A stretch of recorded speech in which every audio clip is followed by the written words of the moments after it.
આ તરફ અમદાવાદમાં પોલીસે 900 જેટલા શંકાસ્પદ બાંગ્લાદેશીઓની અટકાયત કરી હતી। 104 જેટલા લોકો બાંગ્લાદેશી નાગરિક હોવાનો ખુલાસો। ઘૂસણખોરો 6 મહિનાથી લઈને 2 વર્ષથી અમદાવાદમાં રહેતા હતા। આરોપીઓએ આપેલા દસ્તાવેજોની તપાસ ચાલુ છે। તપાસ બાદ વધુ ઘૂસણખોરોની વિગતો સામે આવી શકે છે। ઘૂસણખોરોમાં પુરુષો કરતા મહિલાઓની સંખ્યા વધુ છે।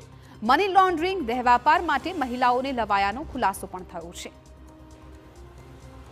અત્યાર સુધીમાં ખરાઈ કરતા એ 104 જેટલા બાંગ્લાદેશી નાગરિકો હોવાનું જણાવેલું છે। બીજા કેટલાક જે પોતાના પશ્ચિમ બંગાળના રહેવાસી હોવાનું જણાવે છે અથવા તો આજુબાજુના સરહદી વિસ્તારના જિલ્લાઓમાં રહેવાનું જણાવે છે। એ બાબતે એમની જે કમ્યુનિકેશન જે પદ્ધતિ છે એનો પણ અભ્યાસ કરવામાં આવી રહેલો છે।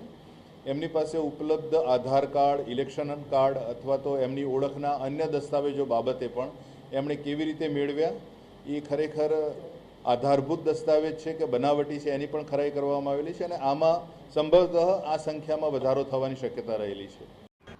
લગભગ 900 જેટલા શંકાસ્પદ બાંગ્લાદેશીઓની અટકાયત કરાયા બાદ પ્રાથમિક તપાસમાં જે લોકો ભારતીય નાગરિકો હોવાનું સામે આવ્યું હતું એ તમામને પૂછપરછ બાદ મુક્ત કરી દેવામાં આવ્યા હતા, જેમાં કેટલાક એવા પણ હતા કે જે અન્ય રાજ્યમાંથી કામ ધંધા માટે ગુજરાત આવ્યા હતા।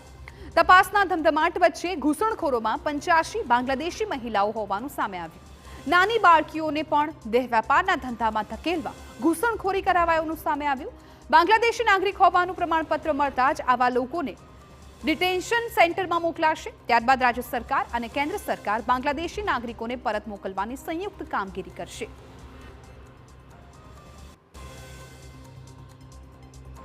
તો પહેલગામ આતંકી હુમલાના મામલે ગુજરાત પોલીસ સક્રિય છે અને ગ્રામ્ય પોલીસ દ્વારા પણ અમદાવાદ જિલ્લામાં બાંગ્લાદેશીઓ સામે સ્ટ્રાઇક।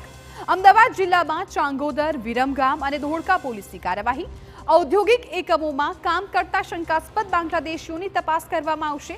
ડિટેન કરાયેલા તમામ 500 જેટલા શંકાસ્પદ બાંગ્લાદેશીઓનું વેરિફિકેશન કરવામાં આવશે। ટાવરડમ ડેટા અને સીડીઆર મંગાવીને પણ વેરિફિકેશન। આધાર કાર્ડ, ઇલેક્શન કાર્ડ અને બેંક એકાઉન્ટ વેરીફાઈ કરવામાં આવશે અને આંગળીયા પાસે પણ ટ્રાન્ઝેક્શન અંગે તપાસ કરવામાં આવી રહી છે।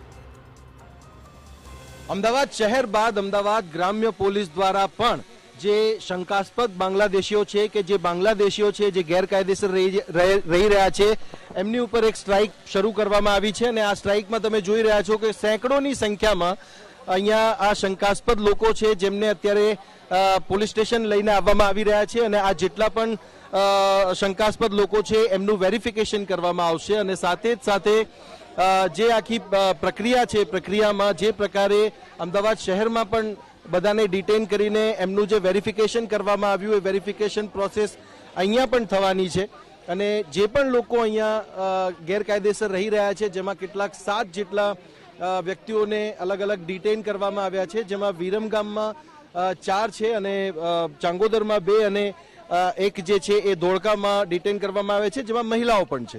સ્વાભાવિક રીતે જે એમના પાસપોર્ટ છે કે જે એમની વિઝાની સમયસીમા છે સમયસીમા પૂર્ણ થઈ હોય કે બીજી કોઈ રીતે ગેરકાયદેસર રીતે તેઓ અહીંયા રહેતા હોય તો આ વિષય જે છે એ વિષયને લઈને જે કાર્યવાહી છે કરવામાં આવી રહી છે। એક તરફ ભારત અને પાકિસ્તાન વચ્ચેને જે સંબંધોમાં તણાવ છે અને જે પરિસ્થિતિ ઊભી થઈ રહી છે એવામાં આ કાર્યવાહી એટલા માટે પણ જરૂરી છે કે જો કોઈ વ્યક્તિ અન્ય કોઈ આશયથી અહીંયા આવ્યો હોય કે રહી રહ્યો હોય તો એની પણ જે છે ખરાઈ તપાસ થઈ શકે અને આંતરિક સુરક્ષા પણ એટલી જ જરૂરી છે જેની આ કવાયત ગુજરાતમાં હાથ ધરવામાં આવી છે।